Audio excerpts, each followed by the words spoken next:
Hi అండి. Welcome back to Matangi kitchen. ఈ రోజు మన కిచెన్ లో 2-3 రోజులైనా సరే క్రిస్పీగా జ్యూసీగా ఉండే జిలేబీ రెసిపీ ఎలా తయారు చేయాలో ఇప్పుడు చూసేద్దాం. మన ఛానల్ ని ఫస్ట్ టైం చూస్తుంటే కనుక ప్లీజ్ సబ్స్క్రైబ్ చేసుకోండి. ముందుగా ఒక బౌల్ తీసుకుని హాఫ్ కప్ వరకు మైదా పిండి వేసుకోవాలి. ఇప్పుడు దీనిలో చిటికెడు సాల్ట్ వేసుకోండి. మనం చేసేది రెసిపీ స్వీట్ అయినా కూడా సాల్ట్ వేసుకుంటే టేస్ట్ అనేది బ్యాలెన్స్ అవుతుంది. ఇప్పుడు దీనిలో ఒక స్పూన్ నెయ్యి, ఒక ఈనో ప్యాకెట్ ఫుల్ ప్యాకెట్ వేసుకోవాలి.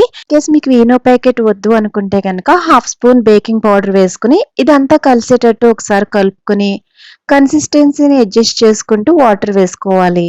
వాటర్ అనేది మరీ ఒకేసారి ఎక్కువ వేసేయకుండా చూసుకుంటూ వేసుకోండి. బ్యాటర్ కన్సిస్టెన్సీ దోసల పిండి మాదిరిగా కొంచెం లూజ్ గానే ఉండాలి. చూస్తున్నారు కదా, కన్సిస్టెన్సీ ఈ విధంగా ఉంటే సరిపోతుంది. ఇప్పుడు దీన్ని పక్కన పెట్టేసి స్టవ్ ఆన్ చేసి బౌల్ పెట్టుకుని ఇప్పుడు దీనిలోకి పాకం కోసం 1 cup sugar, half cup water వేసుకోవాలి. ఇది కొంచెం మరిగిన తర్వాత అర స్పూన్ వరకు ఇలాచీ పౌడర్ వేసుకోండి. ఇప్పుడు దీనిలోకి చిటికెడంతా ఆరెంజ్ ఫుడ్ కలర్ కలుపుతున్నాను. ఇది ఆప్షనల్, మీకు నచ్చితే కలపండి లేదా స్కిప్ చేసేయచ్చు. పాకం అనేది తీగ పాకం రావక్కర్లేదు, జస్ట్ స్టిక్కీ కన్సిస్టెన్సీ వచ్చేంత వరకు మరిగించి దీనిలో 2 స్పూన్ల వరకు నిమ్మరసాన్ని పిండుకోవాలి. ఈ నిమ్మరసం పిండుకోవడం వల్ల పాకం అనేది గట్టిపడిపోకుండా ఉంటుంది. ఇప్పుడు దీన్ని పక్కన పెట్టేసి స్టవ్ ఆన్ చేసి ప్యాన్ పెట్టుకుని డీప్ ఫ్రైకి సరిపడా ఆయిల్ వేసుకోవాలి.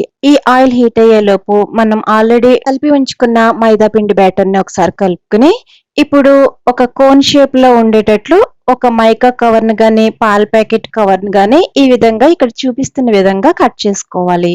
ఈ కట్ చేసుకున్న దీంట్లోకి మనం ఆల్రెడీ తయారు చేసి ఉంచుకున్న బ్యాటర్ వేసుకుని ఇదంతా బయటకు వచ్చేయకుండా రబ్బర్ తో బాగా స్టిక్ చేసుకోవాలి.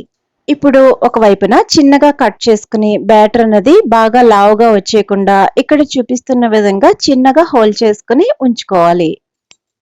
ఆల్రెడీ మనం ఆయిల్ పెట్టుకున్నాం కదా, ఇది బాగా హీట్ అయిన తర్వాత ఇక్కడ చూపిస్తున్న విధంగా జిలేబీ షేప్ వచ్చేటట్టు చుట్టుకోవాలి. చూస్తున్నారు కదా, మనం మంచిగా బ్యాటర్ అన్నది కలిపితేనే ఈ విధంగా రౌండ్ షేప్ విడిపోకుండా వస్తుంది. ఇప్పుడు మీడియం ఫ్లేమ్ లో 2 వైపులా కూడా క్రిస్పీగా అయ్యేంత వరకు వేపించుకోవాలి. లైట్ గోల్డెన్ కలర్ వచ్చిన తర్వాత ఇది ఆయిల్ నుంచి తీసేసి మనం ఆల్రెడీ పాకం వేడి చేసుకుని ఉంచుకున్నాం కదా, దానిలోకి డిప్ చేసుకోవాలి. ఇలా పాకంలో వేసిన తర్వాత 2-3 నిమిషాలకు మించి పాకంలో ఉంచకండి. అలా ఉంచితే కనుక మనం జిలేబీలు మెత్తబడిపోతాయి. జస్ట్ 2 నిమిషాలు ఉంచి తర్వాత పాకం నుంచి తీసుకుని వేరొక ప్లేట్ లోకి పెట్టుకోవాలి. అలాగే మిగతా బ్యాటర్ తో కూడా ఇక్కడ చూపిస్తున్న విధంగా జిలేబీలు వేసుకుని పాకంలో డిప్ చేసుకోవాలి.